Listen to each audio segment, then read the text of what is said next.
프랑크푸르트의 한 강연장이었습니다. 저는 슬라이드 한 장을 띄웠습니다. 화면에는 큼지막한 글씨가 박혀 있었죠. 현대 바닥난방의 아버지 프랭크 로이드 라이트. 20년 동안 제가 유럽 곳곳의 강연장에서 가르쳐온 첫 문장이었습니다. 미국이 낳은 가장 위대한 건축가가 집에 바닥을 데우는 방식을 처음 세상에 알렸다고 저는 늘 그렇게 설명했습니다. 그 한 문장이면 청중은 언제나 박수를 보냈습니다. 라이트의 이름은 곧 권위였고 그 권위는 곧 유럽과 미국이 난방기술의 주인이라는 증거였으니까요. 백석은 이번에도 고개를 끄덕였고 저는 자신만만하게 다음 슬라이드로 넘어가려 했습니다. 바로 그때였습니다. 객석 세 번째 줄, 한 동양인 연구원이 조용히 손을 들었습니다. 그 아버지에게 영감을 준 사람이 누구인지 혹시 아십니까? 순간 강연장이 조용해졌습니다. 400명 가까운 청중이 일제히 그 사람을 돌아봤죠. 저는 마이크를 쥔 채로 잠깐 멈췄습니다. 영감을 준 사람이라니. 라이트는 그냥 라이트일 뿐인데 그 위대한 건축가에게 도대체 누가 무엇을 가르쳤다는 말인가? 저는 입을 열려다 다시 다물었습니다. 그가 작은 화면 하나를 띄워달라고 했습니다.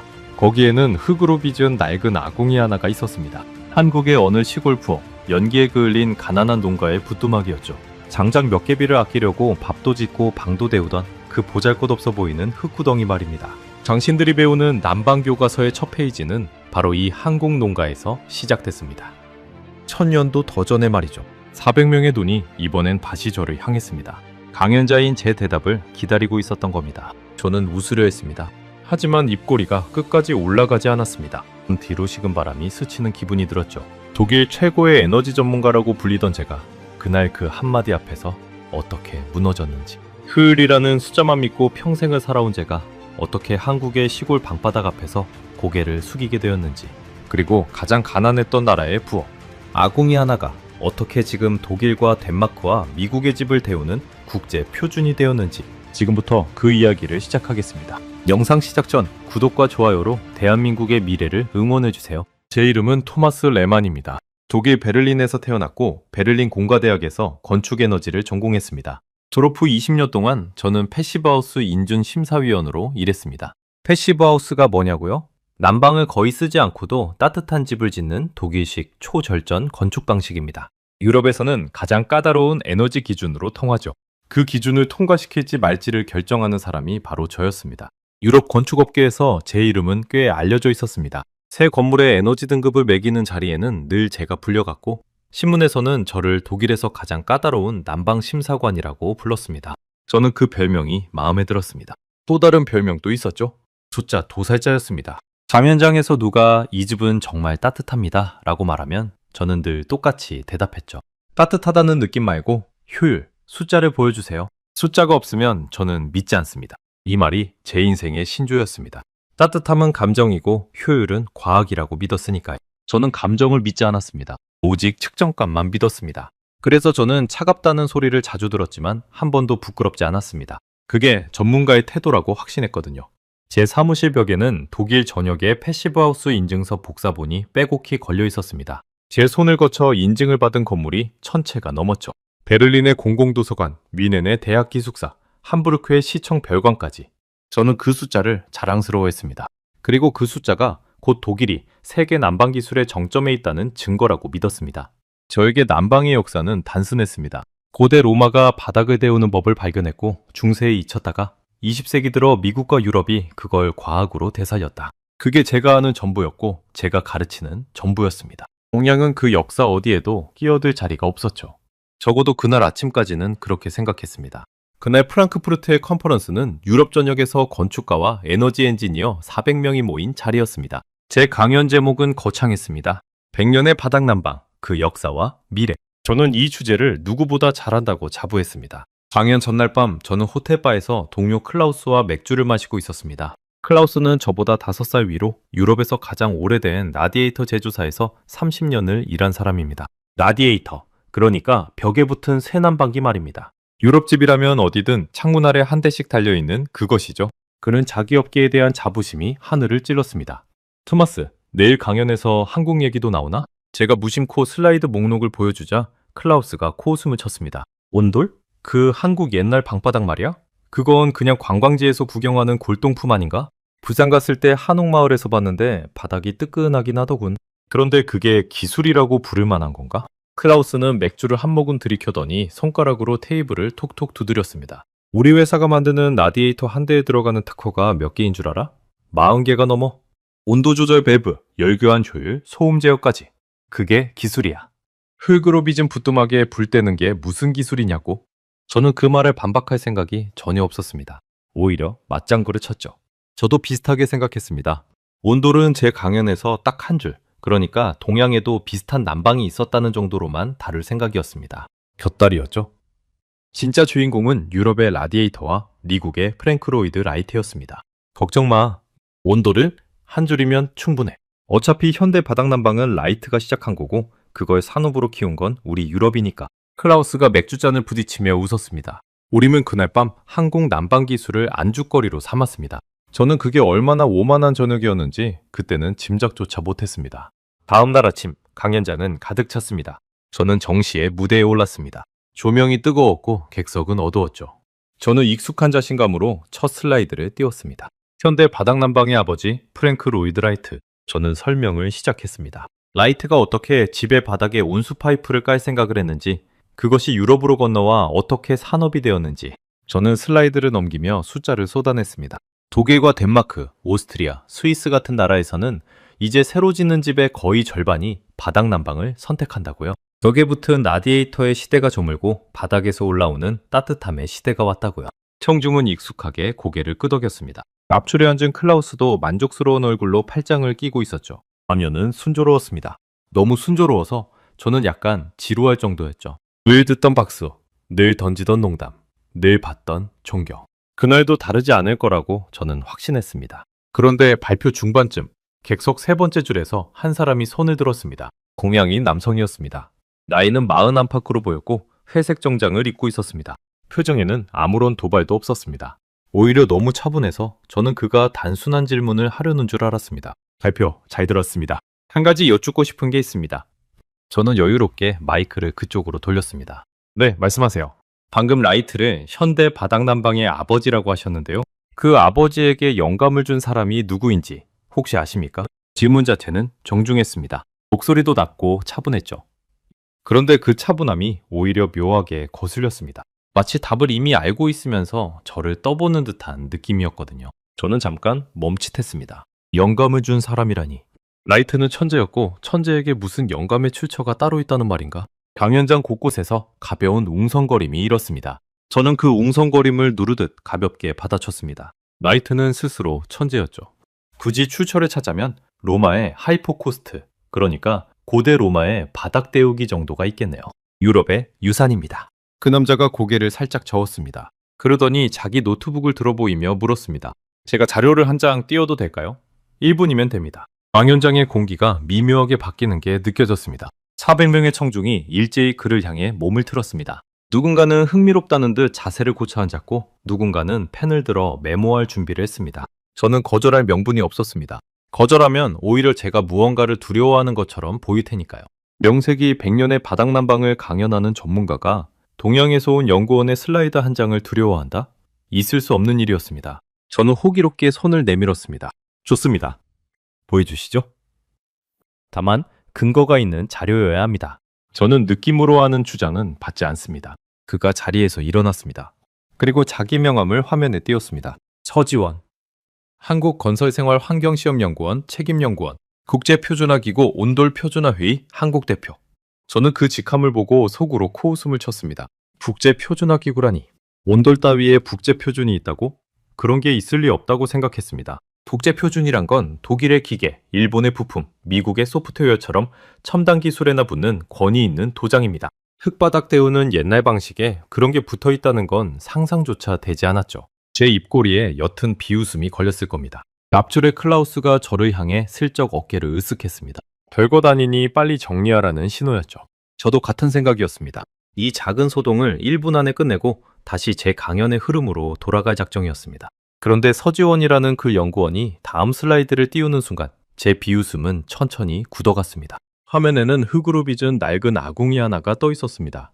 그리고 그 아래 작은 글씨가 적혀 있었죠. 기원전 1000년, 인류가 발견한 가장 오래된 바닥난방. 저는 그 숫자를 다시 읽었습니다. 기원전 1000년, 제가 평생 유럽의 유산이라 가르쳐온 로마의 하이포코스트는 기원전 1세기, 그러니까 기원전 100년 무렵에 등장했습니다. 그런데 서지원이 띄운 그 아궁이는 그보다 무려 900년이나 앞서 있었습니다. 제가 인류 최초의 바닥난방이라 믿었던 로마의 기술이 사실은 한참 늦은 후발주자였다는 뜻이었죠. 저는 마이크를 쥔 손에 힘이 들어가는 걸 느꼈습니다. 무대 위 조명은 여전히 뜨거웠는데 제 손끝은 이상하게 차가워지기 시작했습니다.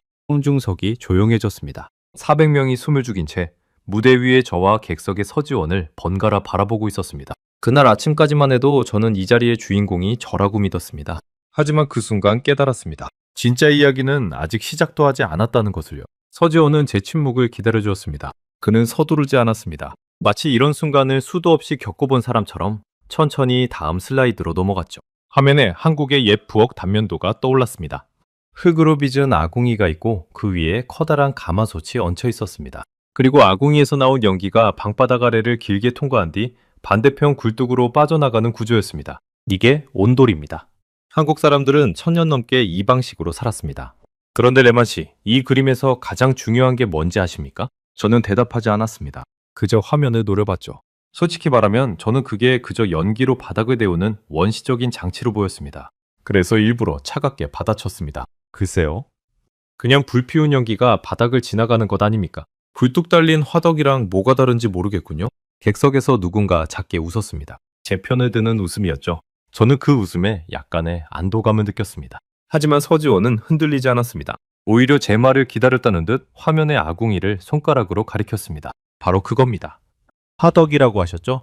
그런데 이 아궁이는 화덕이 아닙니다. 이 위에 솥이 얹혀 있는 게 보이시죠? 저는 고개를 들었습니다. 한국의 농가는 가난했습니다. 장작 한 단이 귀했죠. 그래서 그들은 불 하나로 두 가지를 동시에 했습니다. 아궁이에 불을 떼면 그 불은 먼저 솥에 밥을 짓습니다.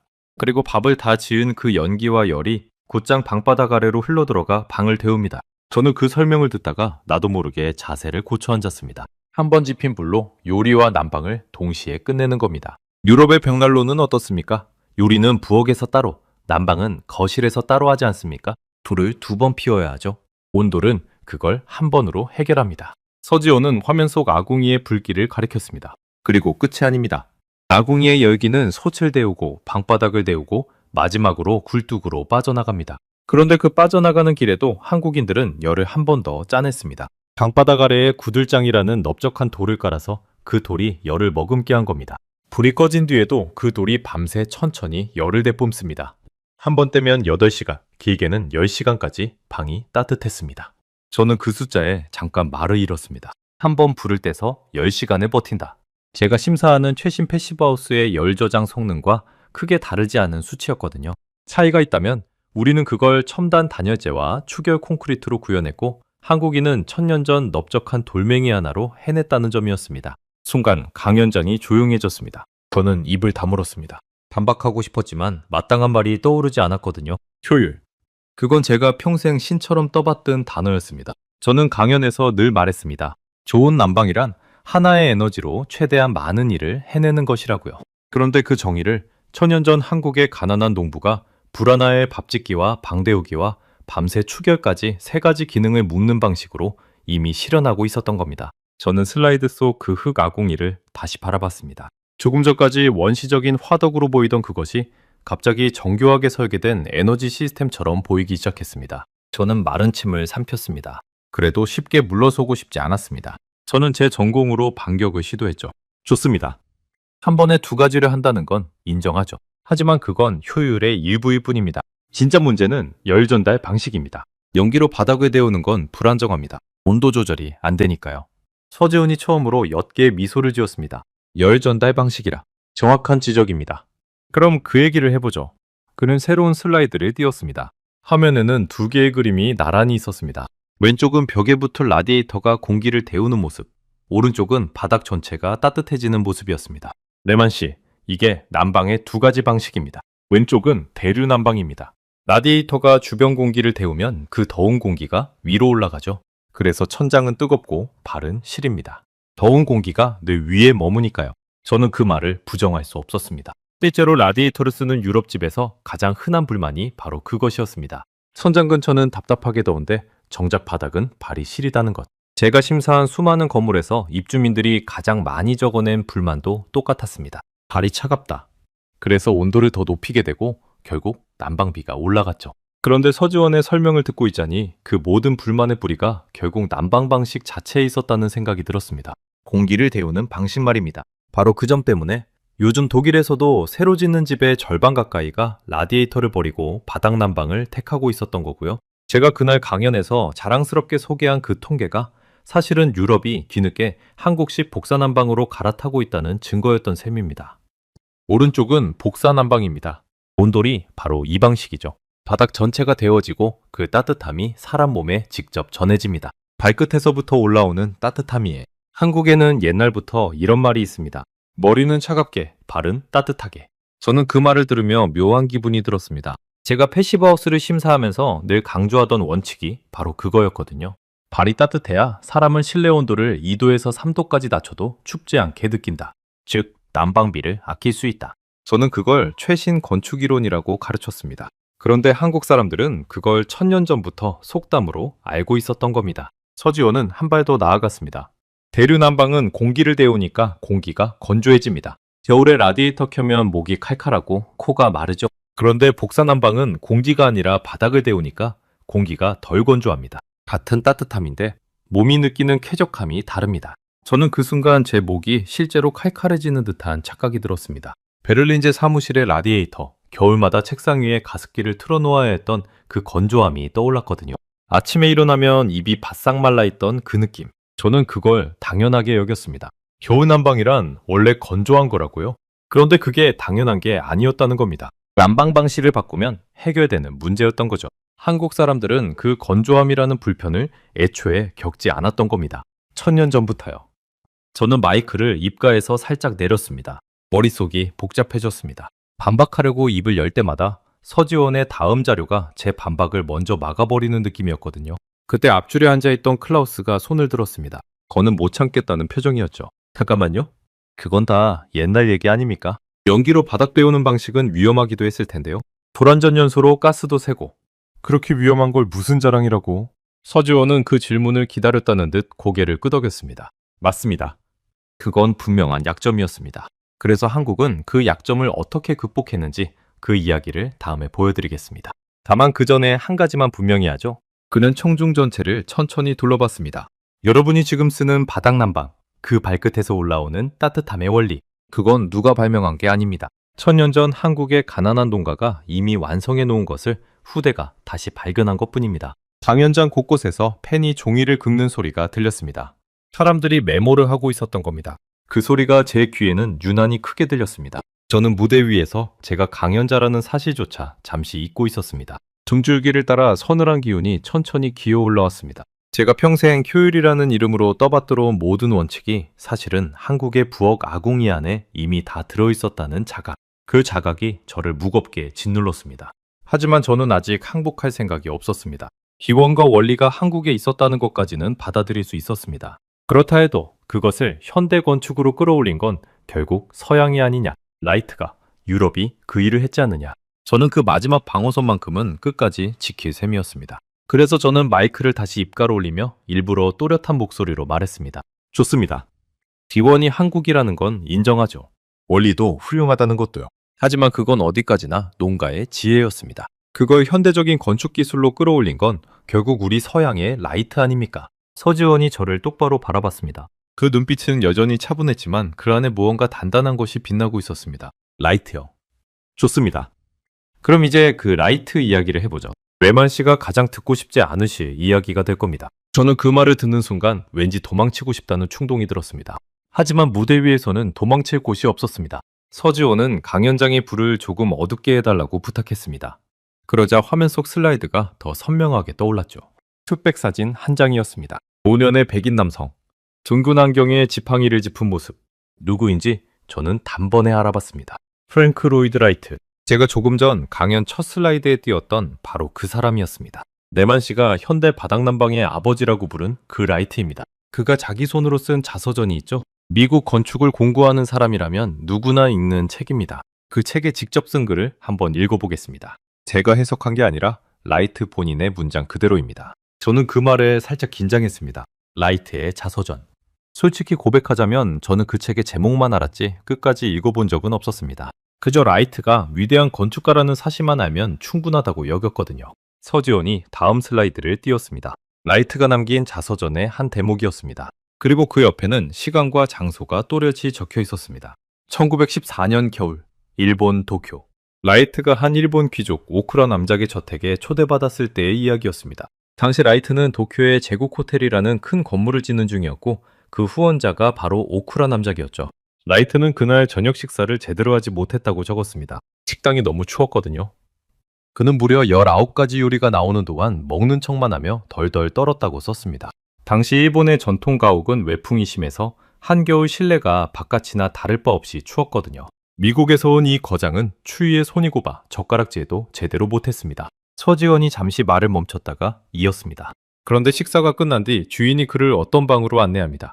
그 방의 이름이 뭐였는지 아십니까? 저는 침을 삼켰습니다. 어쩐지 그 답을 듣기가 두려웠습니다. 무대 위에서 저는 본능적으로 그 다음에 나올 단어가 제 강연 전체를 무너뜨릴 거라는 걸 예감하고 있었습니다. 코리안 룸, 한국식 방이었습니다. 강연자니 술렁이었습니다. 저는 무대 위에서 그 단어를 다시 곱씹었습니다. 한국식 방.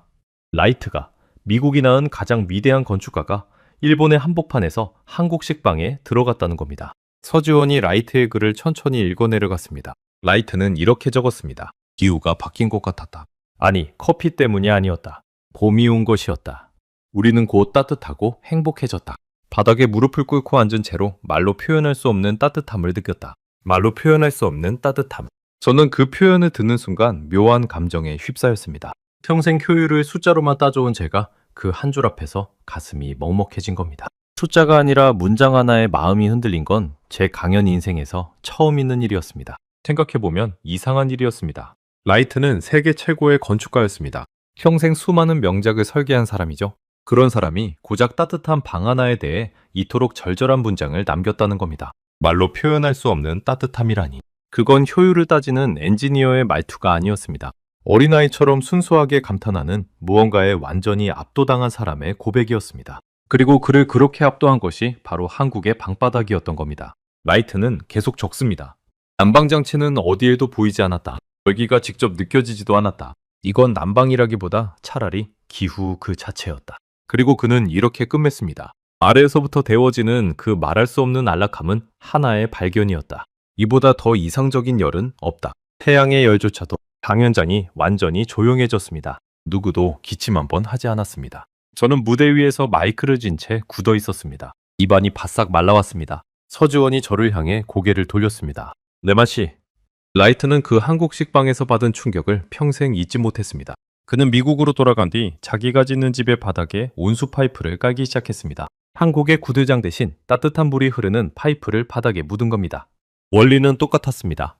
바닥에서 위로 올라오는 따뜻함. 라이트는 그걸 자기식으로 현대화한 것뿐입니다. 서지원이 새 슬라이드를 띄웠습니다.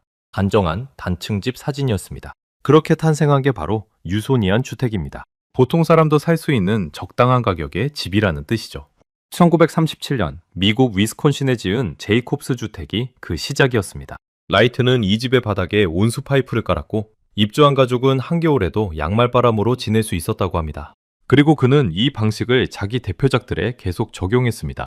약수장도 그 유명한 구겐하임 미술관을 설계한 거장이 말이죠. 저는 더 이상 서 있을 힘이 없었습니다. 무대 옆에 놓인 의자에 손을 짚었습니다. 다리에 힘이 풀리는 게 느껴졌거든요. 명색이 강연자인 제가 객석에서 올라온 한 연구원의 슬라이드 몇 장에 다리가 휘청거리고 있었던 겁니다. 조금 전까지 저는 라이트를 현대 바닥난방의 아버지라고 가르쳤습니다. 그리고 그 아버지를 통해 바닥난방의 원조가 서양이라고 믿었습니다. 그런데 그 아버지가 자기 입으로 자기 책에 그 영감의 출처가 한국식 방이었다고 적어놓은 겁니다. 다시 말해 제가 그날 강연 첫 슬라이드에 띄운 그 문장, 현대 바닥난방의 아버지 프랭크 로이드 라이트. 그 문장은 틀린 게 아니었습니다. 다만 절반만 맞는 거였죠. 그 아버지에게 따뜻함을 가르친 건 한국이었으니까요. 저는 마이크에 대고 간신히 입을 열었습니다. 그러니까 라이트가 직접 그렇게 적었다는 거군요. 한국식 방에서 영감을 받았다고. 본인 자서전과 더 자연스러운 집이라는 저서 두 권에 모두 적혀 있습니다. 제가 지어낸 게 아닙니다. 미국 건축의 성서로 불리는 그 책에 라이트 본인이 직접 적어 놓았습니다. 한국식 방에서 받은 그 따뜻함이 하나의 발견이었다고요. 발견이라는 단어를 쓴 겁니다. 자기가 발명한 게 아니라 한국이 이미 만들어 놓은 걸 자기가 발견했다고요. 저는 그 순간 제 강연 인생 20년이 통째로 흔들리는 기분이 들었습니다. 손바닥에 땀이 배어 나왔습니다. 제가 수백 번 강연에서 외쳤던 그 첫 문장이 사실은 제 무지를 증명하는 문장이었던 겁니다. 머릿속으로 지난 세월이 빠르게 스쳐갔습니다. 베를린에서, 빔에서, 코펜하겐에서 저는 수많은 청중 앞에서 그 슬라이드를 띄우며 자신만만하게 말했습니다. 현대 바닥난방은 라이트가 시작했고 그 뿌리는 서양에 있다고요. 그 강연을 들은 사람이 수천 명은 됐을 겁니다. 저는 그 수천 명에게 진실의 절반만, 아니 어쩌면 거꾸로 된 절반을 가르친 셈이었습니다. 정작 라이트 보니는 자기 책에 정반대로 적어놨는데도 말이죠. 저는 그 책을 단 한 번도 끝까지 읽어본 적이 없었던 겁니다. 부끄러움이 목덜미부터 천천히 달아올랐습니다. 무대 조명 때문이 아니었습니다. 평생 남의 주장에 근거를 대라고 윽박지르던 제가 정작 제 강연의 첫 문장에는 근거를 확인조차 안 했던 겁니다. 그때 객석에서 웅성거림이 커졌습니다. 누군가 휴대폰으로 라이트의 자서전을 검색하는 듯 했고 또 누군가는 옆 사람과 낮은 목소리로 이야기를 나눴습니다. 앞쪽에 앉은 한 노학자가 안경을 고쳤으며 고개를 끄덕이는 모습이 보였습니다. 마치 자기도 어렴풋이 알고 있던 사실을 마침내 확인했다는 듯한 표정이었죠. 강연장 뒤편에서는 누군가 작게 탄성을 내뱉었습니다. 분위기가 완전히 뒤집혀 있었습니다. 조금 전까지 제 편을 들며 웃던 사람들이 이제는 서주원의 다음 말을 기다리고 있었죠. 무대 위에 저는 그 400명의 시선이 더 이상 저를 강연자로 보고 있지 않다는 걸 느꼈습니다. 그들은 이제 한 편의 반전 드라마를 지켜보는 관객이었고 저는 그 드라마에서 패배하는 쪽의 인물이었습니다. 서지원은 거기서 멈추지 않았습니다. 한 가지 더 말씀드리죠. 라이트가 그 방식을 적용한 유소니안 주택은 한 채로 끝나지 않았습니다. 1937년부터 그가 세상을 떠날 무렵까지 약 60채의 같은 바닥 난방이 들어갔습니다. 그리고 미국의 대량 생산 주택, 즉 보통 사람들이 사는 집에까지 이 방식이 퍼져나갔습니다. 60채. 그리고 그 너머로 퍼져나간 수많은 미국의 집들. 저는 그 숫자가 의미하는 바를 천천히 헤아렸습니다. 천년 전 한국의 가난한 농가가 불 하나를 아끼려고 만든 방바닥.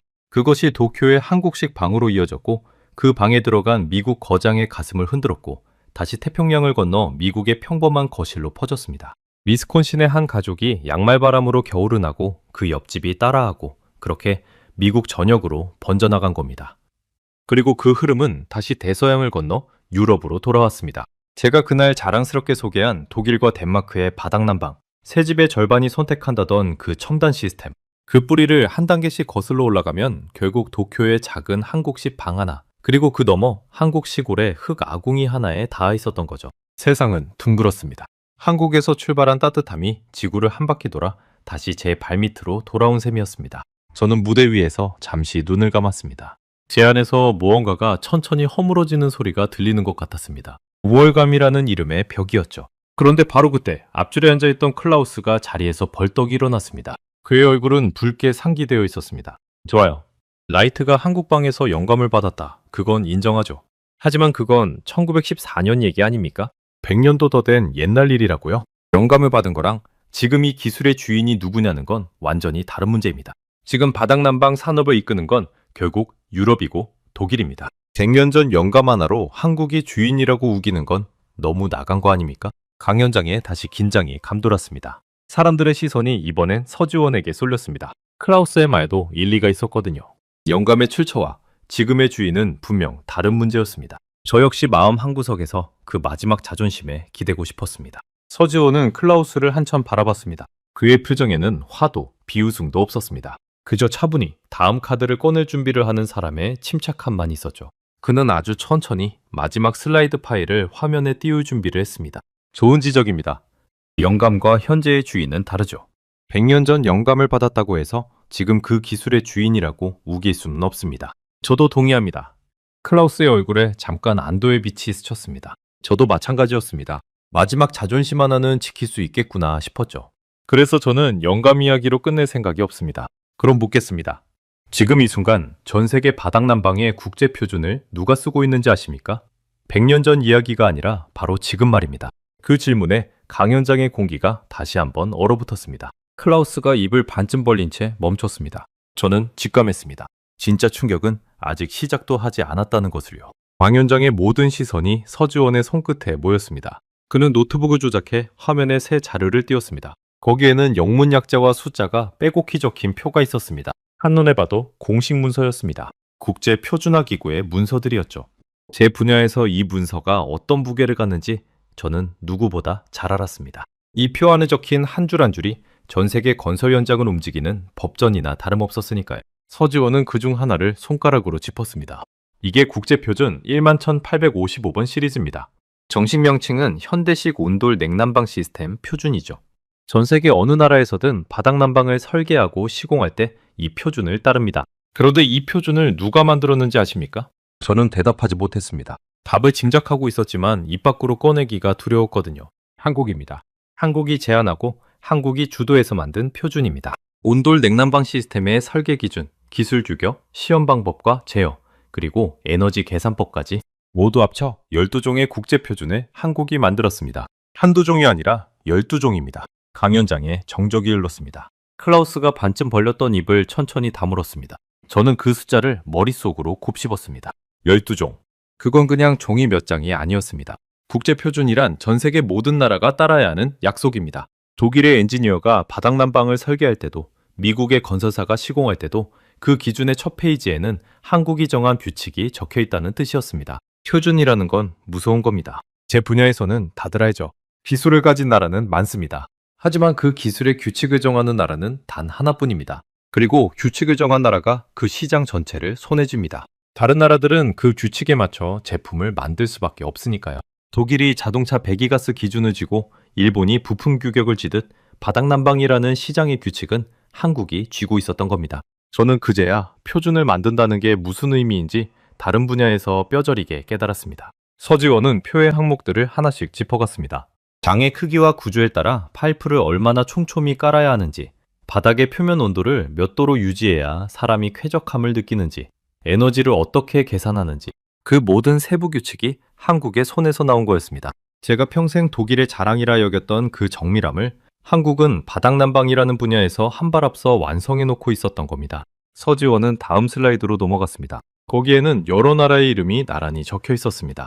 이게 가장 최근의 표준 개정안입니다. 5종의 개정안이 논의되는데 이걸 누가 함께 제안했는지 보십시오. 독일, 덴마크, 이탈리아, 미국, 일본. 저는 그 이름들을 천천히 읽었습니다. 독일, 제 조국이었습니다. 이 나라들이 한국의 제안에 협조한 겁니다. 다시 말하면 독일이 한국이 만든 표준의 개정 작업에 동참한 거죠. 한국이 펜을 쥐고 초안을 쓰면 독일과 미국과 일본이 그 옆에서 검토하고 동의하는 구조입니다. 누가 주도하고 누가 따르는지 이 그림이 모든 걸 말해줍니다. 서지원이 화면을 가리키며 말을 이었습니다. 이 회의는 서울에서 열렸습니다. 25개 나라에서 150명의 전문가가 한국으로 왔습니다. 바닥난방을 논하기 위해 세계 각국의 전문가들이 한국에 모인 겁니다. 표준을 만든 나라로요. 저는 그 장면을 머릿속에 그려봤습니다. 서울의 어느 회의장, 독일에서, 미국에서, 일본에서 온 전문가들이 한국 연구진의 발표를 듣고 있는 모습. 제가 평생 당연하게 여겼던 구도, 그러니까 서양이 가르치고 동양이 배우는 그 구도가 그 회의장에서는 완전히 뒤집혀 있었던 겁니다. 서지원이 저를 향해 고개를 돌렸습니다. 레마 씨, 조금 전 클라우스 씨가 말했죠. 지금 바닥난방 산업을 이끄는 건 유럽이고 독일이라고요. 그런데 그 독일이 한국이 만든 표준을 따르고 있습니다. 영감만 한국에서 받은 게 아닙니다. 지금 이 순간의 규칙도 한국이 쥐고 있는 겁니다. 저는 무릎에 힘이 빠지는 걸 느꼈습니다. 의자 등받이를 붙잡고 있던 손가락에 저절로 힘이 들어갔습니다. 클라우스의 마지막 방어선, 그리고 제 마지막 자존심이 함께 무너지는 순간이었습니다. 앞줄에 클라우스를 슬쩍 봤습니다. 평생 라디에이터의 나라, 독일의 자존심으로 살아온 사람이었습니다. 그의 얼굴은 이제 붉지 않았습니다. 오히려 핏기가 가신 듯 창백했죠. 그는 천천히 자리에 앉았습니다. 더는 일어설 명분이 없었던 겁니다. 자기 조국이 한국 표준의 개정에 협조했다는 사실 앞에서 그가 무슨 말을 더 할 수 있었겠습니까? 평생 저는 표준을 만드는 쪽에 서 있다고 믿었습니다. 독일은 기준을 정하는 나라, 다른 나라는 그 기준을 따르는 나라. 그게 제 세계관이었습니다. 자동차도, 기계도, 화학도. 세상의 규칙은 독일 같은 선진국이 정하고 나머지는 그걸 받아 적는다. 저는 그 믿음을 한 번도 의심한 적이 없었습니다. 그런데 바닥난방이라는 분야에서만큼은 그 구도가 완전히 거꾸로였던 겁니다. 기준을 정한 건 한국이었고 그 기준을 따르는 쪽에 제조국 독일이 있었습니다. 저는 그 사실 앞에서 제가 평생 쌓아온 세계관의 한 귀퉁이가 소리 없이 무너져 내리는 걸 느꼈습니다. 그것은 단순히 한 분야의 순위가 뒤집힌 게 아니었습니다. 누가 가르치고 누가 배우는가, 그 오래된 질문 자체가 흔들린 거였죠. 서지원이 말을 이었습니다. 이 표준화가 언제 시작됐는지 아십니까? 한국은 2005년에 국제표준화 회의를 서울에서 열었습니다. 2007년에는 7건의 새 표준안을 국제표준화기구에 제안했고요. 그 7건이 2008년 회원국 투표에서 과반수의 찬성을 얻어 국제표준안으로 채택됐습니다. 그때부터 한국은 멈추지 않고 이 분야의 주도권을 쌓아왔습니다. 2005년, 2007년, 2008년. 저는 그 연도들을 들으며 속으로 계산했습니다. 그 무렵 저는 무엇 하고 있었던가? 2005년이면 제가 막 패시브하우스 심사위원으로 이름을 알리기 시작할 무렵이었습니다. 그때 저는 베를린의 강연장에서 라이트가 바닥난방의 아버지라고 자신만만하게 외치고 있었습니다. 제가 그 거짓된 첫 슬라이드를 띄우며 박수를 받고 있을 때 지구 반대편의 한국은 조용히 그러나 집요하게 국제표준을 하나하나 쌓아 올리고 있었던 겁니다. 서지원이 말한 그 과정을 생각하니 그 묵묵함이 더 무겁게 다가왔습니다. 표준을 만든다는 건 화려한 일이 아닙니다. 수십 개국 전문가들을 설득하고 수년간 회의를 거치고 초안을 쓰고 또 고치는 지루하고 끈질긴 작업입니다. 한국은 그 지난한 길을 10년이 넘도록 묵묵히 걸어온 거였습니다. 누가 알아주지 않아도 말이죠. 순간 제 입안에서 새맛이 났습니다. 저도 모르게 입술 안쪽을 깨물고 있었던 겁니다. 그제야 통증이 느껴졌습니다. 저는 무대 위에 선 채로 처음으로 솔직하게 마이크에 대고 말했습니다. 제가 20년 동안 가르쳐온 게 사실은 거꾸로였군요. 제 목소리가 강연장에 울렸습니다. 변명도 반박도 없는 항복이었습니다. 객석 어딘가에서 누군가 작게 한숨 같은 소리를 냈습니다. 그건 비웃음이 아니라 함께 그 무게를 느끼는 사람의 숨소리였습니다. 서지원은 저를 다그치지 않았습니다. 오히려 부드럽게 고개를 저었습니다. 거꾸로가 아닙니다, 레마씨. 라이터도 분명 위대했습니다. 그는 한국의 구들을 현대 건축으로 옮겨온 사람이니까요.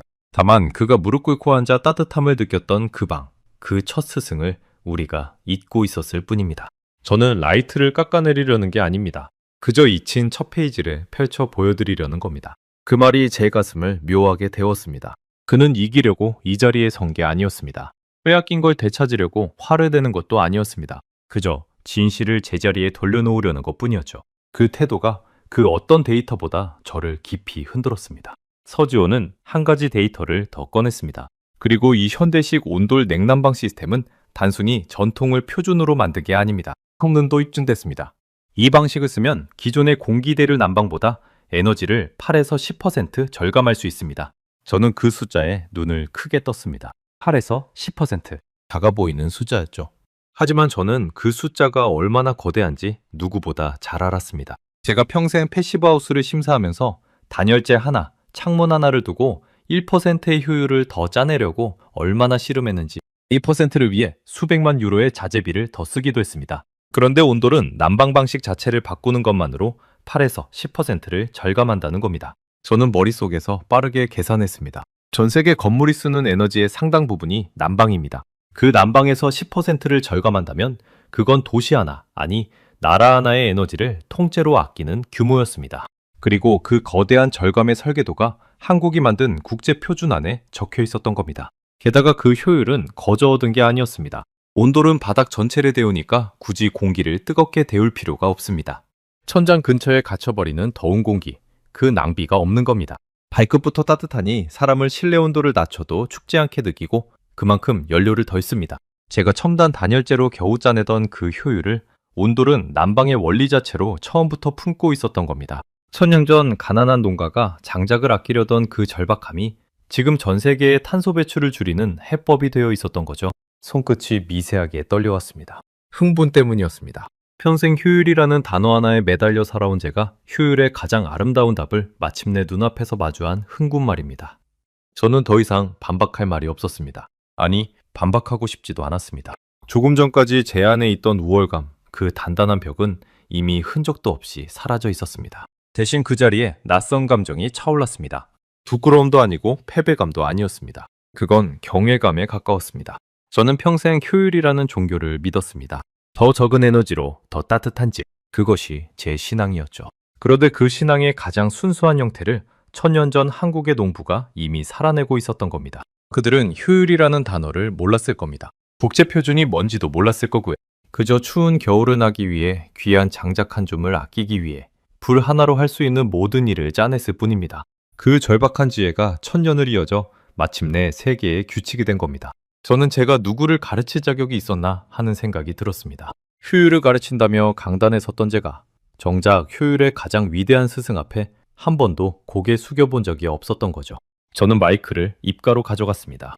목소리가 떨리지 않게 하려고 애썼지만 잘 되지 않았습니다. 입술이 조금 마른 탓도 있었지만 그보다는 제 안에서 무언가가 무너지고 새로 세워지는 그 떨림 때문이었습니다. 강연장의 400명이 저를 바라보고 있었습니다. 무대 위의 강연자가 객석의 질문자에게 가르침을 청하려는 그 낯선 광경을 그들은 숨죽이고 지켜보고 있었죠. 제가 한 가지 묻고 싶습니다.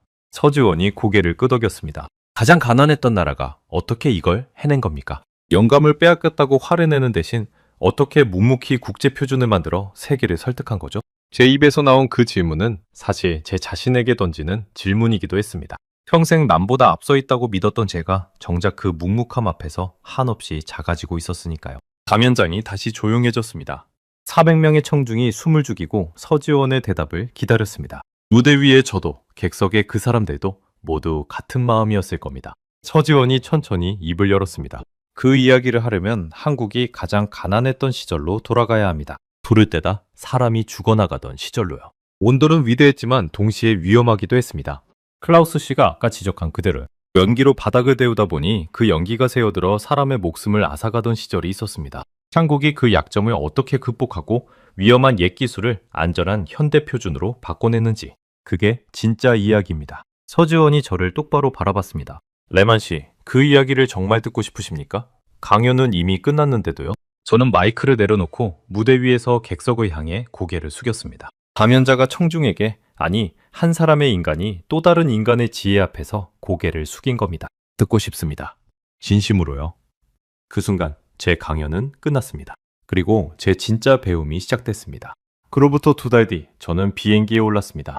프랑크푸르트에서 인천까지 11시간의 비행이었습니다. 그날 강연 이후 저는 2달 내내 잠을 설쳤습니다. 강연장에서 받은 그 충격이 시간이 지나도 가라앉지 않았거든요.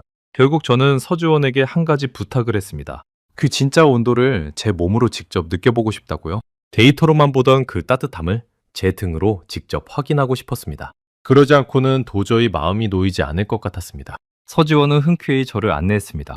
우리가 향한 곳은 경상북도 안동이었습니다. 서울에서 차로 3시간을 달려 도착한 그곳은 한국의 옛 모습이 그대로 보존된 마을이었습니다. 기와를 얹은 낮은 집들, 흙으로 쌓은 담장, 그리고 마당마다 솟은 굴뚝들. 저는 차창 밖으로 그 굴뚝들을 바라봤습니다.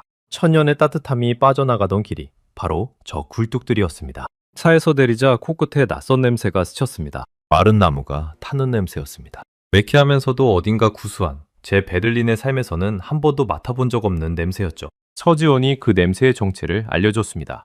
어느 집에선가 저녁을 지느라 아궁이에 불을 지핀 거라고요. 밥을 짓는 그 불이 곧 그 집의 방바닥을 데울 거라고. 저는 비로소 강연장 슬라이드에서 보던 그 이중 효율의 원리가 지금 이 순간 제 눈앞에서 살아 움직이고 있다는 걸 실감했습니다.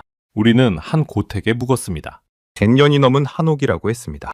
해가 지자 집주인 할머니가 아궁이에 불을 지폈습니다. 저는 그 모습을 마당에 쪼그려 앉아 한참 지켜봤습니다. 할머니는 마른 장작 몇 개비를 아궁이에 넣고 불씨를 살려냈습니다. 능숙한 손길이었습니다.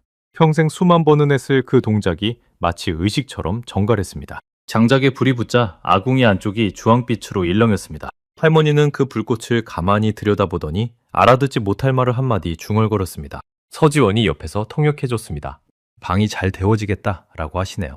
불꽃색만 보고도 오늘 밤 방이 얼마나 따뜻할지 아신답니다. 저는 그 말에 놀랐습니다. 제 분야에서는 온도계와 열화상 카메라로 측정해야 알 수 있는 걸 이 할머니는 불꽃색 하나로 가늠하고 있었던 겁니다. 천년의 경험이 그분의 눈 속에 쌓여 있었던 거죠. 저는 어떤 첨단 장비도 따라갈 수 없는 살아있는 지혜 앞에 서 있었습니다. 이 방식이 천년을 이어온 거군요. 제가 서지원에게 나직이 물었습니다. 그가 고개를 끄덕였습니다. 불 하나로 방을 데우는 원리는 천년 전과 똑같습니다. 다만 그 천년 동안 한국은 이 기술을 끊임없이 다듬었습니다. 그리고 그 다듬는 과정에 아까 말씀드린 가슴 아픈 이야기가 있습니다. 밤이 깊어지자 우리는 방 안으로 들어갔습니다. 그리고 저는 그 방바닥에 처음으로 등을 대고 누웠습니다. 처음엔 아무 느낌도 없었습니다. 그런데 1분쯤 지났을까? 바닥에서 따뜻한 기운이 천천히 올라오기 시작했습니다. 등 한가운데서부터요. 그 온기는 라디에이터의 그것과는 완전히 달랐습니다. 공기를 데워 위에서 내리누르는 더위가 아니라 땅에서 솟아나 몸을 감싸는 따뜻함이었습니다. 마치 거대한 손바닥이 제 등을 받쳐주는 것 같았습니다. 온기는 등에서 시작해 어깨로, 허리로, 그리고 다리로 천천히 번져갔습니다. 추위에 굳어있던 몸이 한마디씩 풀려나가는 게 느껴졌습니다. 11시간의 비행과 긴 자동차 여행으로 뭉쳐있던 어깨가 그 따뜻함 속에서 스르르 녹아내렸습니다. 저도 모르게 긴 숨을 내쉬었습니다. 저는 눈을 감았습니다. 그리고 100년 전 라이트가 도쿄의 한국식 방에서 적었던 그 문장이 떠올랐습니다. 기후가 바뀐 것 같았다. 봄이 온 것 같았다. 말로 표현할 수 없는 따뜻함. 이제 알겠더군요. 라이트가 왜 그토록 절절한 문장을 남겼는지. 효율이라는 단어로는 도저히 담을 수 없는 무언가가 그 바닥에 있었던 겁니다. 저는 평생 따뜻함을 숫자로 측정했습니다. 그런데 그 방바닥의 따뜻함은 숫자가 아니라 위로였습니다. 몸이 풀리고 마음이 풀리는 위로. 저는 그날 밤 처음으로 효율이라는 제 종교를 잊었습니다. 다음날 아침 서지원이 제게 약속했던 그 이야기를 들려줬습니다. 우리는 따뜻한 차를 사이에 두고 마주 앉았습니다. 내 맛이 온돌이 위대하기만 했던 건 아닙니다. 그 안에는 치명적인 약점이 있었어요. 연기로 바닥을 데우다 보니 그 연기가 새어 들어오면 사람이 죽었습니다. 저는 찻잔을 든 손을 멈췄습니다. 한국이 가장 가난했던 시절, 그러니까 한국전쟁이 끝난 직후였습니다. 사람들은 장작 대신 연탄을 뗐습니다. 값싼 연료였거든요. 그런데 그 연탄을 떼면 일산화탄소라는 무서운 가스가 나옵니다. 색도 냄새도 없는 가스죠. 그게 갈라진 방바닥 틈으로 새어 들어오면 잠든 사람은 그대로 깨어나지 못했습니다. 저는 숨을 멈췄습니다. 그 시절 한국에는 이런 인사말이 있었습니다. 밤새 안녕하셨어요. 아침에 만나면 그렇게 인사했답니다. 밤사이 연탄가스로 세상을 떠나지 않고 살아남았느냐는 그런 끔찍한 안부였죠. 매년 수많은 사람이 그렇게 목숨을 잃었습니다. 따뜻한 방에서 자다가 그 따뜻함 때문에요. 저는 찻잔을 내려놓았습니다. 손이 미세하게 떨렸습니다. 따뜻함을 얻기 위해 목숨을 거는 사람들, 그 처절함이 가슴을 짓눌렀습니다. 제 조국 독일에서는 상상조차 할 수 없는 일이었습니다. 저는 그 인사말을 곱씹었습니다. 밤새 안녕하셨어요. 우리에게는 그저 흔한 아침 인사처럼 들리는 그 말이 사실은 죽음의 문턱을 넘어선 자들의 안도였던 겁니다. 따뜻한 방에서 잠드는 것이 곧 위험이던 시절, 그 추운 나라의 사람들은 얼어 죽지 않으려고 불을 뗐고 그 불 때문에 또 목숨을 잃었습니다. 따뜻함과 죽음이 한 방 안에 같이 있었던 거죠. 저는 평생 따뜻함을 그저 편안함으로만 여겼습니다. 그런데 누군가에게 따뜻함은 목숨을 걸어야 얻을 수 있는 것이었습니다. 그래서 한국은 그 약점과 싸웠습니다. 어떻게든 이 따뜻함을 포기하지 않으면서 동시에 안전하게 만들 방법을 찾아야 했죠. 그리고 1962년 마침내 답을 찾아냅니다. 서지원의 목소리에 힘이 실렸습니다. 밤바닥 아래에 파이프를 깔고 그 안에 따뜻한 물을 흘려보내는 방식입니다. 연탄불로 물을 데우되 그 연기는 사람이 사는 방과 완전히 분리한 거죠. 따뜻한 불만 방바닥을 돌고 위험한 가스는 사람에게 닿지 않게요. 라이트가 100년 전 미국에서 했던 그 방식을 한국이 자기 손으로 자기 절박함으로 다시 완성한 겁니다. 1962년 저는 그 연도를 되뇌었습니다. 그건 한국전쟁이 끝난 지 겨우 10년도 안 된 시점이었습니다. 나라 전체가 폐허에서 막 일어서던 세계에서 가장 가난한 나라 중 하나였던 그 시절에 한국은 난방의 안전을 고민하고 있었던 겁니다. 그 첫 시도가 서울의 마포라는 곳에 지은 아파트였습니다. 한국 최초의 아파트 단지였죠. 450가구가 그 새로운 방식으로 겨울을 났습니다. 처음에는 사람들이 의심했습니다. 보일러라는 낯선 기계를 가스가 새지 않겠냐며 불안해했죠. 하지만 한 해 두 해 겨울을 나면서 그 안전함과 편리함이 증명됐습니다. 그리고 그때부터 연탄가스로 죽는 사람이 급격히 줄기 시작했습니다. 한국인은 따뜻함을 지키면서 동시에 목숨도 지킨 겁니다. 서지원은 잠시 창밖의 굴뚝을 바라봤습니다. 그 마포 아파트의 온수 파이프 방식이 지금 한국 모든 집의 표준이 됐습니다. 아파트든 단독주택이든 한국 사람은 누구나 따뜻한 물이 도는 방바닥 위에서 잠을 잡니다. 그리고 그 방식이 세계로 퍼져 결국 국제 표준이 된 거죠. 저는 그 이야기를 들으며 가슴 깊은 곳이 뜨거워지는 걸 느꼈습니다. 그건 방바닥의 온기와는 다른 종류의 뜨거움이었습니다. 생각해 보십시오. 가난한 나라가 위험한 옛 기술을 버리는 게 아니라 그 약점만 도려내고 장점은 끝까지 지켜낸 겁니다. 그렇게 안전해진 온수 온돌이 집집마다 퍼졌고 그 경험이 쌓이고 쌓여 마침내 국제 표준이 된 거죠. 강연장에서 서지원이 보여준 그 12종의 표준은 하늘에서 떨어진 게 아니었습니다. 수십 년간 따뜻함과 안전 사이에서 씨름한 그 절박한 시간의 결정체였던 겁니다. 저는 마당으로 나갔습니다. 아침 햇살 아래 굴뚝에서 옅은 연기가 피어오르고 있었습니다. 1000년 전부터 그 자리에 있었을 풍경. 저는 그 연기를 한참 바라봤습니다. 문득 강연장에서 제가 가졌던 그 우월감이 얼마나 우스운 것이었는지 새삼 느껴졌습니다. 저는 따뜻함을 안다고 자부했습니다. 효율을 안다고 떠들었죠. 그런데 정작 저는 추위에 떨어본 적도 따뜻함에 목숨을 걸어본 적도 없는 사람이었습니다. 진짜 따뜻함의 가치를 아는 건 그것을 절박하게 갈망해 본 사람뿐이었습니다. 그게 바로 한국인이었던 거죠. 평생 저는 한국을 반도체와 자동차의 나라로만 알았습니다. 그게 전부인 줄 알았죠. 그런데 진짜 한국의 힘은 그 화려한 산업의 뒤편에 있었습니다. 가장 가난했던 시절, 가장 절박했던 순간에도 자기 것을 포기하지 않고 끝내 세계의 기준으로 만들어낸 그 끈기.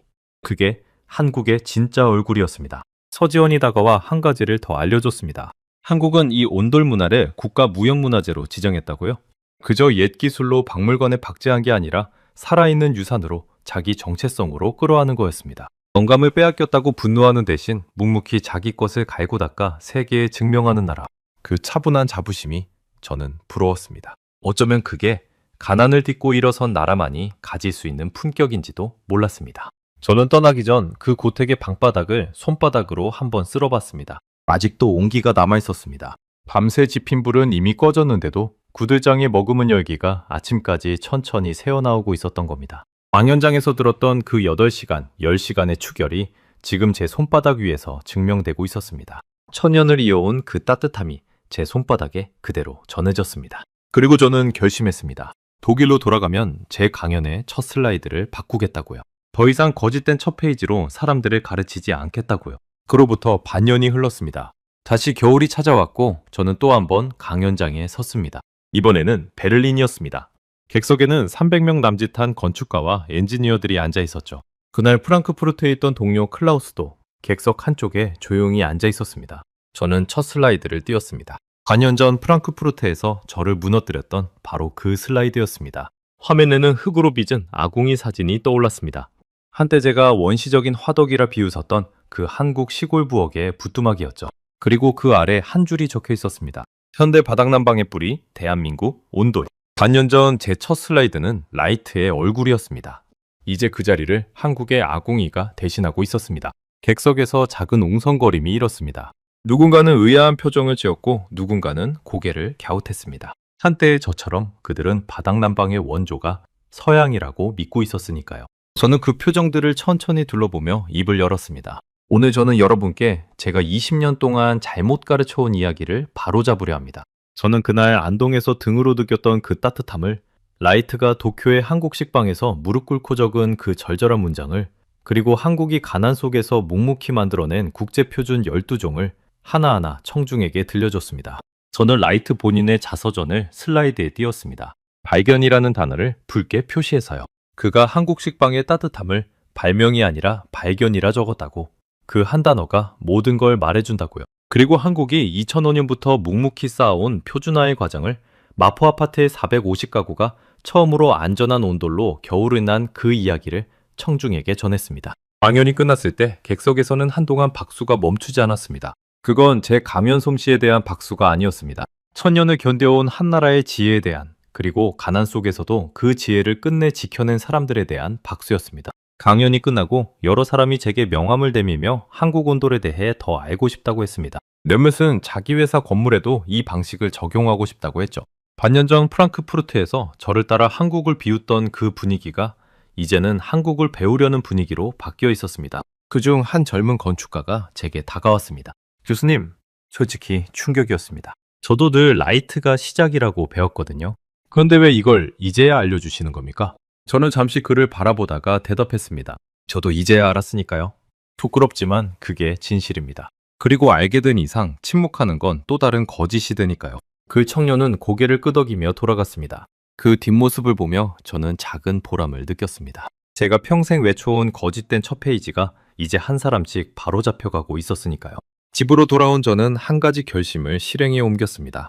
베를린에 있는 제 오래된 집의 낡은 라디에이터를 모두 걷어냈습니다. 그리고 그 자리에 바닥난방을 새로 깔았습니다. 한국식 온수, 온돌이었습니다. 평생 라디에이터의 나라에서 살아온 제가 제 집의 난방을 통째로 바꾼 겁니다. 공사를 맡은 독일 인부들은 고개를 갸웃했습니다. 멀쩡한 라디에이터를 왜 뜯어내느냐고요? 저는 웃으며 말했습니다. 이제부터 진짜 따뜻함이 뭔지 보여주겠다고요. 공사가 끝난 첫날 밤 저는 거실 바닥에 누웠습니다. 침대를 두고도 일부러 맨바닥에 누운 거였죠. 잠시 후 바닥에서 그 익숙한 따뜻함이 올라오기 시작했습니다. 안동에서 느꼈던 바로 그 온기였습니다. 베를린의 제 집에서 한국의 그 방바닥을 다시 만난 겁니다. 발끝부터 정수리까지 몸 전체가 천천히 데워졌습니다. 저는 그 따뜻함 속에서 한참을 누워 있었습니다. 창밖에는 독일의 겨울 눈이 소리 없이 내리고 있었습니다. 그런데 제 등은 봄처럼 따뜻했습니다. 바깥은 한겨울인데 방 안은 봄이라니. 100년 전 라이트가 도쿄의 한국식 방에서 느꼈던 그 기묘한 봄을 저는 이제 베를린의 제 집에서 그대로 누리고 있었습니다. 평생 효율을 쫓던 엔지니어가 마침내 효율 너머의 따뜻함에 도착한 순간이었습니다. 저는 그 따뜻함을 누군가와 나누고 싶어졌습니다. 문득 서지원에게 메시지를 보냈습니다. 제 거실 바닥 사진과 함께요. 사진 아래에는 짧은 글을 적었습니다. 당신이 옳았습니다. 라고요. 잠시 후 답장이 왔습니다. 짧은 한 줄이었습니다. 이제 레만 씨도 진짜 따뜻함을 아는 사람이 되셨네요. 저는 그 문장을 한참 들여다봤습니다. 그리고 미소 지었습니다. 진짜 따뜻함을 아는 사람. 반년 전에 저였다면 코웃음을 쳤을 표현입니다. 따뜻함은 측정 가능한 물리량일 뿐이라고요. 하지만 이제 저는 압니다. 따뜻함에는 숫자로 잴 수 없는 무언가가 있다는 거요. 그건 추위에 떨어본 사람만이, 그 따뜻함을 절박하게 지켜낸 사람만이 진짜로 아는 것이었습니다. 이 이야기를 마치며 저는 한 가지를 꼭 전하고 싶습니다. 위대한 것은 늘 화려한 곳에 있지 않다는 것을요. 때로 그것은 가장 가난했던 어느 부엌의 아궁이 속에 추운 겨울을 견디려던 한 가족의 절박함 속에 숨어 있습니다. 그리고 그 절박함이 천년을 견디면 마침내 온 세상을 데우는 표준이 됩니다. 저는 평생 서양이 세상의 기준을 만든다고 믿었습니다. 동양은 그저 그 기준을 따라오는 곳이라고요. 하지만 바닥난방이라는 분야에서 그 믿음은 완전히 거꾸로였습니다. 기준을 만든 건 한국이었고 그 기준을 따른 건 제 조국 독일이었습니다. 저는 그 사실 앞에서 제가 얼마나 좁은 세상에 갇혀 살았는지 깨달았습니다. 그리고 한 가지 더. 한국이 위대한 건 단지 기술이 앞섰기 때문이 아니었습니다. 영감을 빼앗겼다고 분노하지 않고 자기 것을 빼앗으려 다투지도 않고 그저 묵묵히 갈고 닦아 세계가 인정할 수밖에 없게 만든 그 태도. 그 차분한 자부심이야말로 제가 가장 배우고 싶은 한국의 모습이었습니다. 저는 이제 강연장에서 더 이상 효율을 숫자로만 가르치지 않습니다. 대신 이렇게 말합니다. 따뜻함의 진짜 가치를 알고 싶다면 그것을 가장 절박하게 지켜낸 나라를 보라고요.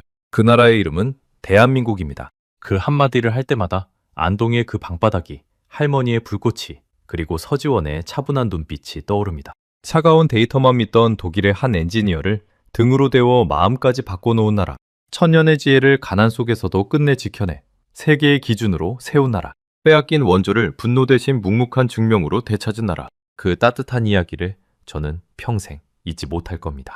그리고 오늘 밤에도 베를린의 제 방바닥은 한국의 그 따뜻함으로 데워질 겁니다. 저는 다음 시간에도 전 세계를 놀라게 할 대한민국의 이야기로 다시 찾아뵙겠습니다. 감사합니다.